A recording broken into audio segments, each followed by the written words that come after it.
Hi, ഇന്നത്തെ നമ്മുടെ recipe വളരെ എളുപ്പത്തിൽ ഉണ്ടാക്കാവുന്ന ഒരു കറിയാണ്.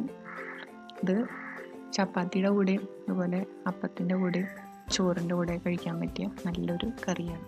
ബാച്ചിലേഴ്സിനൊക്കെ പെട്ടെന്ന് തയ്യാറാക്കാൻ പറ്റുന്ന ഒരു കറിയാണത്. അതിന് വേണ്ടി നമുക്കൊരു ചട്ടി അടുപ്പിലേക്ക് വെച്ച് 2 സവാള, ഞാൻ അത് ചെറുതായി അരിയണമെന്നൊന്നുമില്ല, അരിഞ്ഞത് ഇതിലേക്ക് ഇട്ട് കൊടുക്കുന്നുണ്ട്. ഒന്ന് വഴറ്റിയെടുക്കാൻ വേണ്ടിയിട്ടാണ്. അപ്പോൾ ഇത് ഒരുവിധം നന്നായിട്ട് വഴറ്റിയെടുക്കുക. അതിനൊപ്പം തന്നെ ഒരു 4 ഡ്രൈ ചില്ലീസ്, ഉണക്കമുളക് ഇതിൻ്റെ കൂടെ ഇട്ട് കൊടുക്കുന്നുണ്ട്. അതും ഇതിൽ കിടന്നൊന്ന് എണ്ണയിലൊന്ന് മൂത്ത് വരണം. ഇതെല്ലാം കൂടെ നമ്മൾ എണ്ണയിൽ വഴറ്റിയതിന് ശേഷം മിക്സിയിൽ അരച്ചിട്ടാണ് കറി ഉണ്ടാക്കുന്നത്. ഇതിനൊപ്പം ഞാൻ കറിവേപ്പിലയും ഇട്ട് കൊടുക്കുന്നുണ്ട്.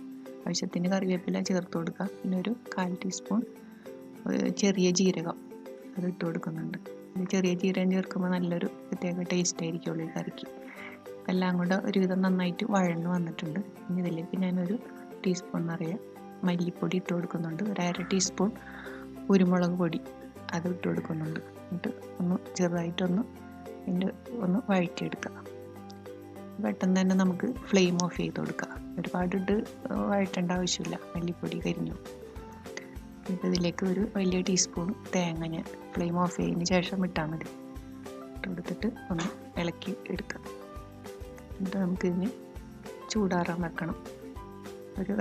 പെട്ടെന്ന് ചൂടാറാൻ വേണ്ടി ഞാനൊരു വേറൊരു പാത്രത്തിലേക്ക് ഇത് മാറ്റിയിട്ടുണ്ട്. ഇനി നമുക്കിതൊരു മിക്സിയുടെ ജാറിലിട്ട് അല്പം വെള്ളം ഒഴിച്ച് അരച്ചെടുക്കാം. ആ സമയം കൊണ്ട് നമുക്കൊരു ചട്ടി അടുപ്പിലേക്ക് വെച്ചിട്ട് അല്പം വെളിച്ചെണ്ണയിൽ അല്പം കൂടുതൽ ഒഴിക്കുന്നത് നല്ലതാണ്. ഇതിലേക്ക് ഒരു 1/4 ടീസ്പൂൺ കടുക് ഞാൻ ഇട്ട് കൊടുക്കുന്നുണ്ട്. കടുക് നന്നായിട്ട് പൊട്ടി വരുമ്പോൾ ഇതിലേക്ക് ഞാനൊരു 4 വലിയ തക്കാളിയാണ് എടുത്തിരിക്കുന്നത്. തക്കാളി എടുക്കുമ്പോൾ ഇത്തിരി പഴുത്ത തക്കാളി തന്നെ എടുക്കാൻ നോക്കണം. അപ്പോൾ അത് ഇതിലേക്ക് ഇട്ടൊന്ന് വഴറ്റി കൊടുക്കുക. പെട്ടെന്ന് ഉടഞ്ഞു കിട്ടുന്ന തക്കാളിയാണെങ്കിൽ കൂടുതൽ നല്ലതാണ്. ഇതിൻ്റെ കൂടെ നമുക്ക് ഒരു 1/4 ടീസ്പൂൺ മഞ്ഞൾപ്പൊടി ഇട്ട് കൊടുക്കുന്നുണ്ട്. 1/4 ടീസ്പൂൺ താഴെയായിട്ട് ഇട്ട് കൊടുത്താൽ മതി. ആവശ്യത്തിന് ഉപ്പും ചേർത്തിട്ട് ഈ തക്കാളി നന്നായിട്ടൊന്ന് വഴറ്റിയെടുക്കണം. വഴറ്റിയെന്ന് വെച്ചാൽ ഉടഞ്ഞു കിട്ടണം തക്കാളി നന്നായിട്ട്. അതിന് വേണ്ടി നമുക്ക് വേണമെങ്കിൽ ഒന്ന് വഴറ്റിയതിന് ശേഷം അടച്ചു വെച്ചിട്ട് എളുപ്പം വഴന്ന് കിട്ടാൻ വേണ്ടി അടച്ചു വെച്ചിട്ട് നമുക്കൊന്ന് വേവിക്കാം. വെള്ളം ഒഴിക്കേണ്ട ആവശ്യമില്ല.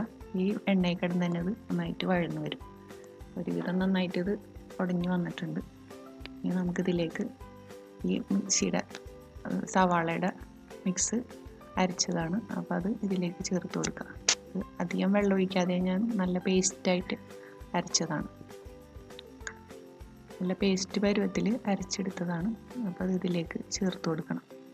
എന്നിട്ട് ഇതിൽ ഈ തക്കാളിയിലിട്ടൊന്ന് നന്നായിട്ടൊന്ന് വഴറ്റിയെടുക്കുക. ഇതിൻ്റെ ഈ ഒരു സവാള മിക്സ്. പിന്നെ നമുക്ക് ഇതിലേക്ക് ആവശ്യത്തിന് വെള്ളം ചേർത്ത് കൊടുക്കണം.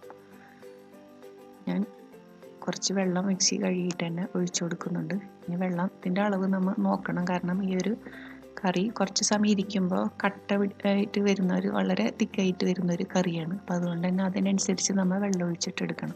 അപ്പോൾ ഞാൻ ഇപ്പോൾ തന്നെ ഇത് യൂസ് ചെയ്യുന്ന കാരണം കൊണ്ട് ആവശ്യത്തിനുള്ള തിക്നെസ്സാണ് ഞാൻ ഇതിൽ കാണിക്കുന്നത്. ഇപ്പോൾ തന്നെ അത് ഉപയോഗിക്കുന്നതാണ്. അപ്പോൾ ഇതിലേക്ക് മല്ലിയിലയും കൂടെ ചേർത്താൽ നല്ല ടേസ്റ്റ് ആയിരിക്കുള്ളൂ. ഈ ഒരു കറി 5 മിനിറ്റ് തിളച്ച് വരുമ്പോഴത്തേനും കറി റെഡി ആയിട്ടുണ്ടാവും. അത്രയും തിളച്ചാൽ മതി. അപ്പം ഇനി നമുക്കിതിൻ്റെ ടേസ്റ്റ് നോക്കാം. ഉപ്പ് ആവശ്യമുണ്ടെങ്കിൽ അല്പം ഇട്ട് കൊടുക്കണം. അപ്പോൾ നമ്മളെ കറി റെഡി ആയിട്ടുണ്ട്. ഇപ്പോൾ ചില ദിവസങ്ങളിലൊക്കെ നമ്മൾ ഇന്നെന്താ കറി ഉണ്ടാക്കാമെന്ന് ആലോചിക്കാറുണ്ട്. അങ്ങനെയുള്ള ഒരു സമയത്ത് ഉണ്ടാക്കാൻ പറ്റിയൊരു കറിയാണിത്. തീർച്ചയായിട്ടും ഇത് എല്ലാവർക്കും ഇഷ്ടപ്പെടും.